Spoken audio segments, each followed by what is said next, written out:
Hello, this is Paul and Andy's podcast, otherwise known as Grey Matters.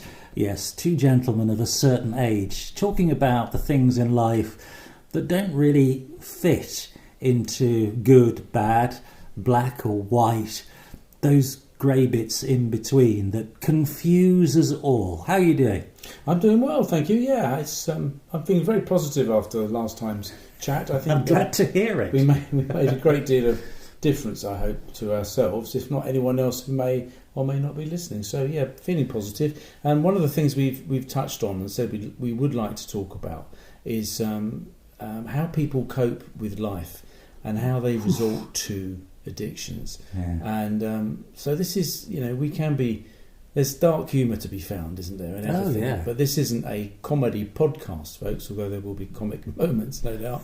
But we are seeking to talk about things that are important to us or have affected our lives. So we're going to out each other, we're going to out ourselves. I'm going to declare that part of the history of Paul Leather is the fact that 30 years ago, after a severe depression, I was put on some antidepressants, which clearly did work because I was waking up at unearthly hours having fantastic ideas but wanting to share them and then thinking, it's 9 o'clock in the morning, why do I fancy a gin?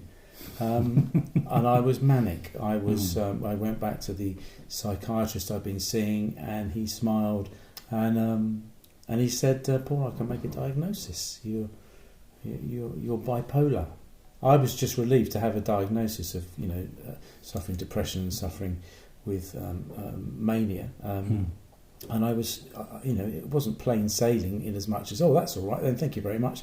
But there was a drug that I could be prescribed, and 30 years on, I'm still taking it. I haven't made a great secret of it, although I have been on the radio several times talking about it. I think probably because there still is stigma attached to any sort of mental illness, because people think you're a bit balmy. And of course, if anyone ever accuses me of being crazy, I look them in the eye and go, yep, I've got a doctor's note to prove it, thank you very much.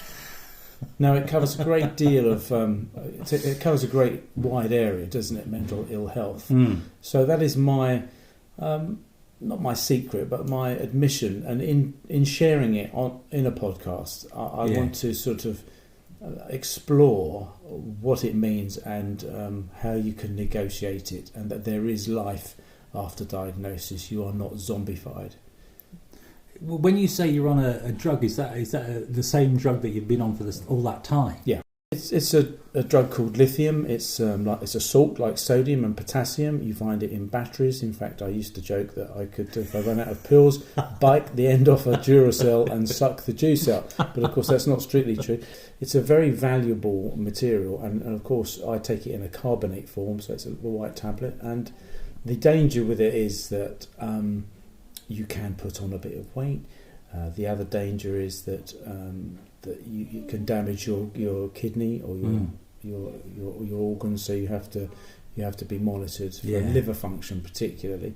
The positive side is that it stops you being depressed, going off the scale at the bottom, or being manic, going off the scale at the top. Now, the biggest problem is, as people testify or have testified in the past, people like Spike Milligan, people like Stephen Fry, creative people who are wired in that way, and I'm not comparing myself to those very, very clever people, but very often it is a form of how your brain works and creatively sparks that means that you might suffer with this sort of thing. Now, they don't want to take medication because they think it's going to hold them in this kind of never land of not being quite themselves.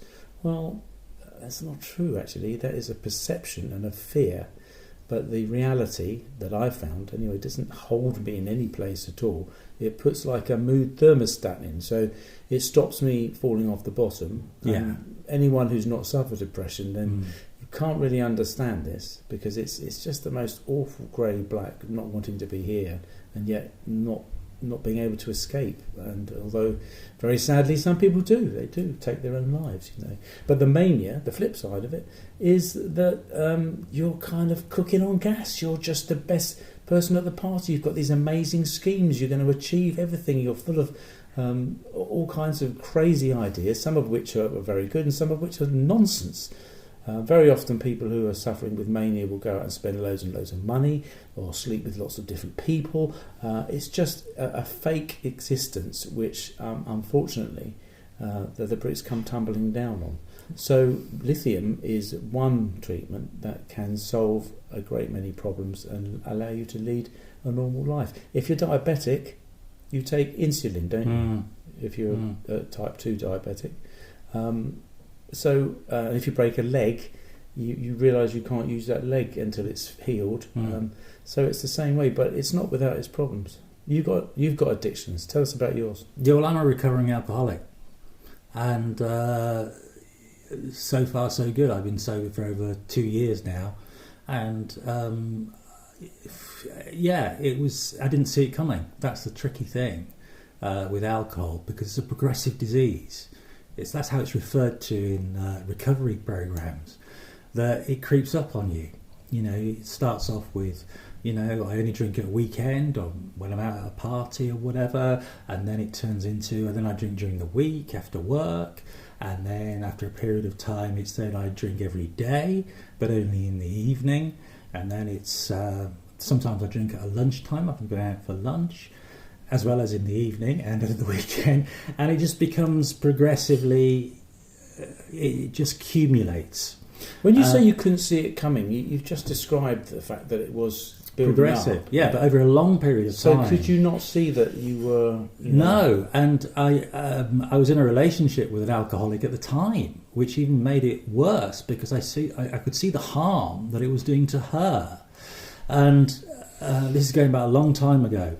And so I knew what the potential danger signs were, and I knew the havoc it could cause, not to the person necessarily, but to other people around the person that was an alcoholic.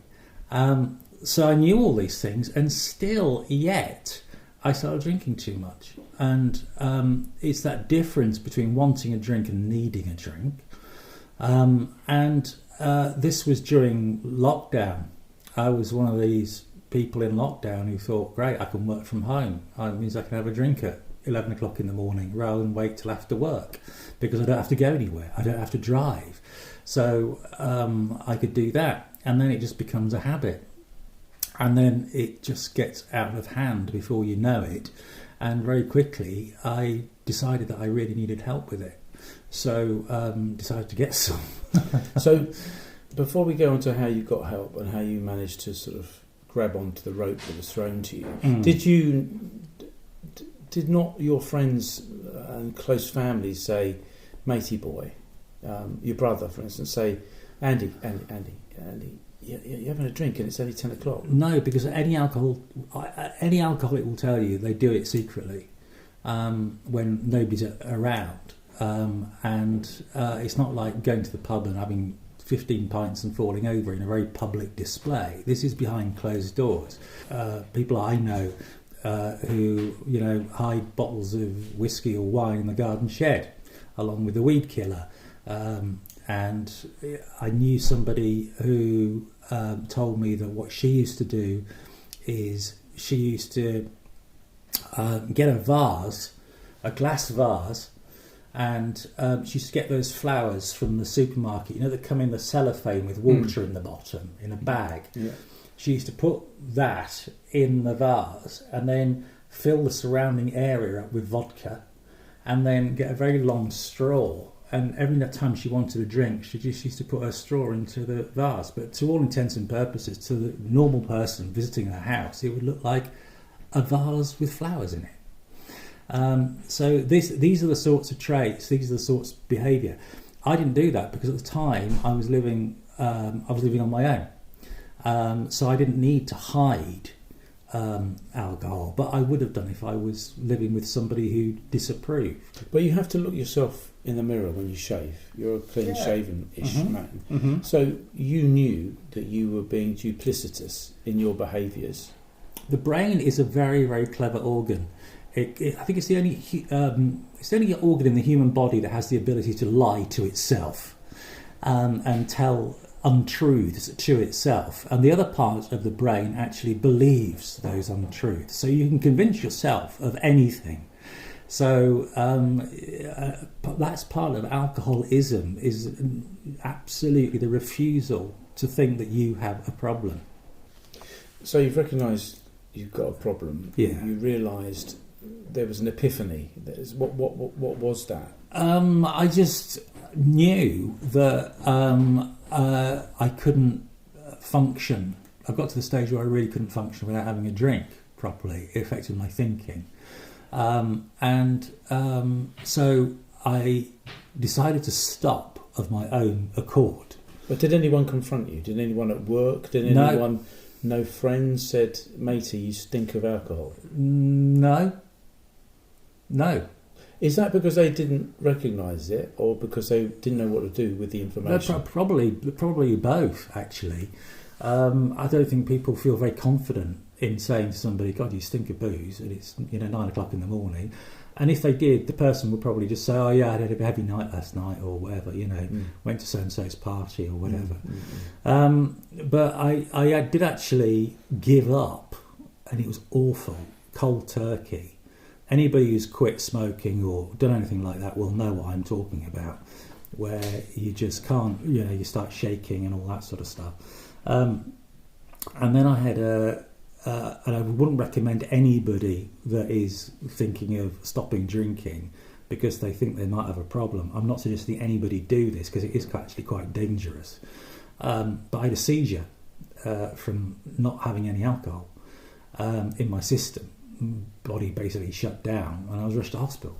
And that was a big wake up call when you think, oh gosh, because it was in the middle of a supermarket, and I was just out shopping at the time, hadn't had anything to drink for a couple of days, and just collapsed and smacked my head on the floor and had a brain hemorrhage, and was very, very unwell. And nearly died, actually. And that was it. That was like, right, this has to stop now. And it has to be controlled and done properly. And I need proper guidance. And this is what people forget, because drink is so much part of our culture, so part of our lives. And it's just almost funny. The amount of greetings cards that you see with drunk people on, or, the fact that you go into a supermarket, it's there by the door, all that sort of stuff. The way it's perceived in this country is almost to belie the fact it's a deadly, deadly drug. And it can kill people. It does kill people every day. And the more I really think about it, now that I've got 2+ years of sobriety underneath my belt, the more I think, how is this possible that we still put up with it? Because there are a lot of people with a problem with alcohol in this country, and a lot of them, it affects so many people, doesn't it? And families, it's not just that person; it's the family, it's their friends, family, their work. Sure. It's like concentric circles. It really is.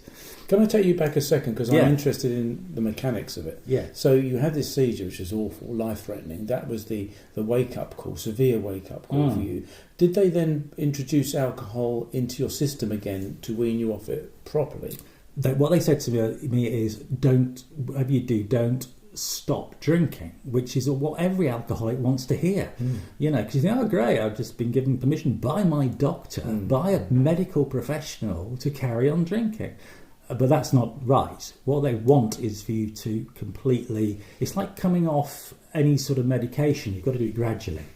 That's what they say, isn't it? If you were going to come off your lithium, you wouldn't do it overnight. No, you would do it in doses, wouldn't you? Yeah, absolutely. And it's like anything like that. You've got to do it in a very managed way. But the problem that alcoholics have got, like me, is they can't do that. So you're kind of trapped, because you want, when you have one drink, you just want another one, basically. So to try and get an alcoholic to quit drinking by degrees is virtually impossible. So what you need is a good detox plan. It's like coming off heroin, from what I've read, is that they obviously introduce a heroin substitute, and then that gets decreased over. But the problem is with alcohol, it's not an illegal drug, so it's available everywhere. So an alcoholic is faced with coming off a drug that you can buy just about on every corner of every street, sure. Not just in a pub, in a supermarket, everywhere. It's all around them, and taking a sort of a detox drug to come off the alcohol, which can be done and it does work. So you had a specific drug managed by your GP, was this? Or? Yes, and there are lots of alcohol help services out there. So having had the seizure, you were then sent home. You weren't in a life-threatening situation anymore. Yeah. You then made an appointment to see your GP, and you concocted a way of managing the withdrawal. Yes, that's right. And how long did it take you to get from that point to sobriety? Well, sobriety is an interesting word. Sobriety does not mean not drinking. Sobriety means being at peace with oneself and the world around you. And coming off drink is okay in terms of the fact that you can come off it quite successfully, but sobriety comes later, because that is a whole different ball game. If you simply give up alcohol without any more sort of psychological stroke spiritual help, is a dry drunk. You've got all the downsides of alcoholism without the alcohol, if you understand me. So it's not about just giving up alcohol. It's about taking a good old look at yourself and realising why you felt the need to drink alcohol in the first place. A psychological and a spiritual help you spoke of. So what was your psychological reckoning? Who helped you with that? And what was your spiritual epiphany? Well, both. I can't thank it enough. AA, the Fellowship Alcoholics Anonymous, which just mentioning it goes against its traditions, because it's an organisation that doesn't advertise, and it always maintains that it should be attraction rather than promotion for people to go along to an AA meeting. And I still go to a couple of meetings a week, and it's a really, really good programme. But it must take such courage to go from the point that you're at. You think I've reached an equilibrium, and then to know that the AA meeting is probably a good place to aim for. Yeah. Did it not take an inordinate amount of courage to go?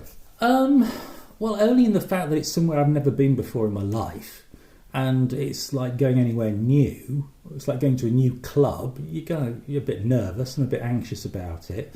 But the difficult thing is giving up the alcohol, and when that craving finally goes, and you're not even thinking about it anymore, then to have I don't think it does take courage to go to AA.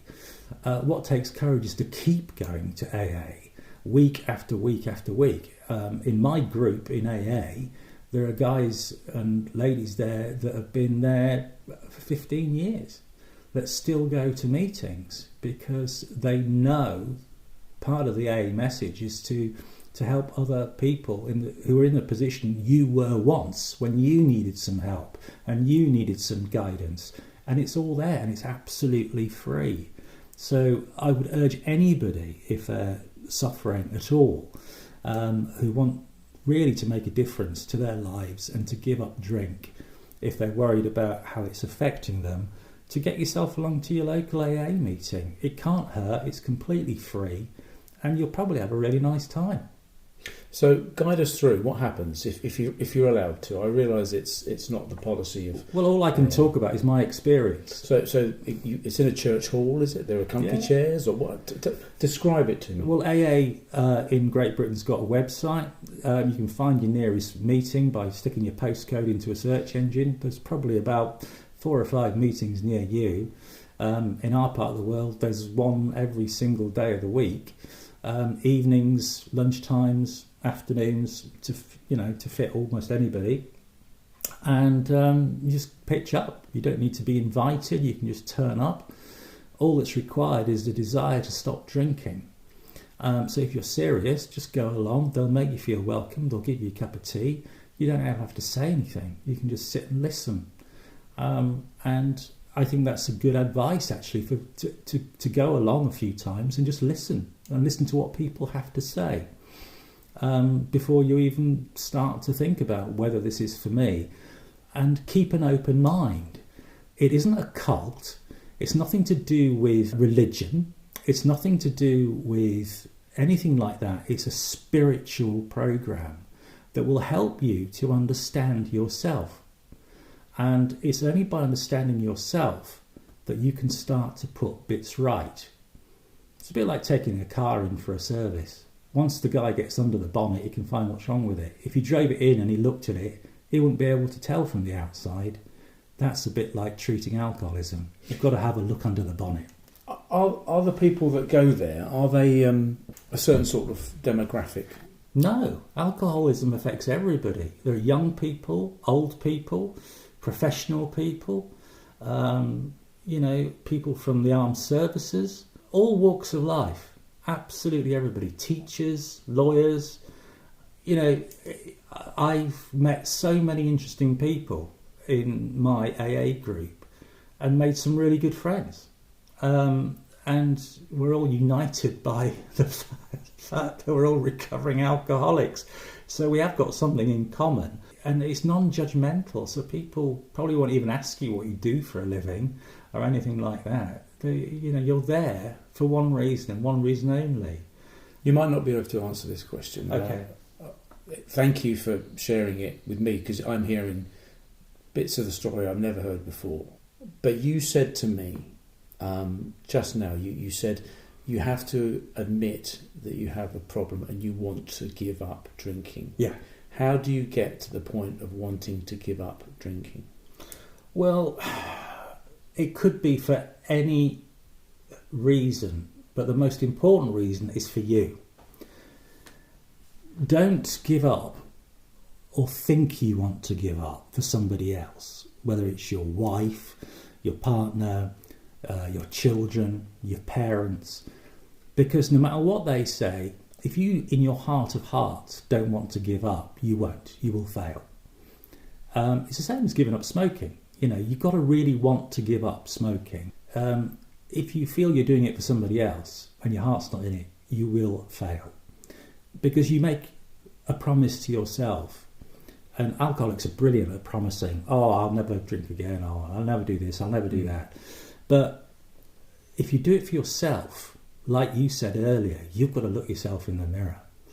And it's having that ability to be honest with yourself. That is the real difficulty every alcoholic faces. Because the moment that you do that, then you realise you've got a problem, then you will seek help. And the moment you do that, you will be serious about giving up drinking. And once you realise that the brain has the capacity to lie to itself and convince itself that what you're doing isn't hurting anybody, then once you've lost that and you've realised what it is, then you will be able to make a full recovery. And more importantly, you'll be in a position to help other people who are in that dreadful, dreadful position of feeling trapped and feeling like there's no way out.